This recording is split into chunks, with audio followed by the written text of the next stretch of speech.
Hello, and welcome to our course entitled, Why Do We Need to Talk About Food in African Cities? My name's Jane Battersby, and I'll be your convener throughout your learning journey. The aim of this course is to use food as a lens to better understand urbanization in Africa. Through over 10 years of research at the African Centre for Cities, we believe that looking at food and taking food systems seriously can offer a pathway to addressing poverty and inequality in urban Africa. So in this module we ask, how does food intersect with the urban system? How does food shape our cities? And what can we do to create more food-aware cities? The aim of this module is to unpack the question of why do we need to talk about food in African cities? To quote Wayne Roberts, we need to talk about food because more than any other of our biological needs, the choices we make around food affect the shape, style, pulse, smell, look, feel, health, economy, street life, and infrastructure of the city.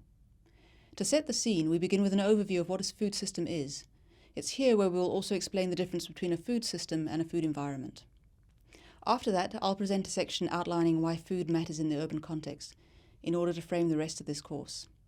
Here, I argue that the way we eat is shaping our cities, our lives, and our economies, and that this has significant implications for city governance.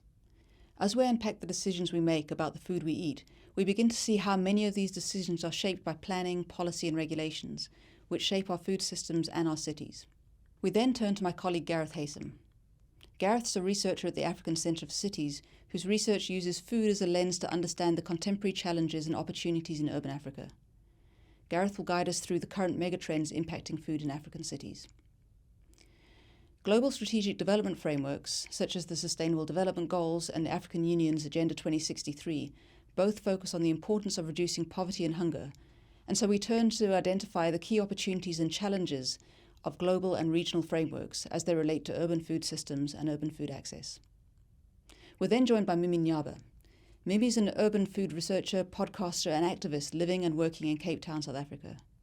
She'll present the Feeding Nosipho animated video. The video, which we've included as a course material for you to watch, creates a single narrative out of the findings of research that we conducted by the Nourish Child Project. It tells the story of a 4-year-old girl, Nosipho, in Masiphumelele, Cape Town, and the many interacting factors that determine the food she eats over the course of a typical day. Once these are done, I'll return to provide a wrap-up of the module and provide a brief overview of what you can expect in the next module. We hope you enjoy this module.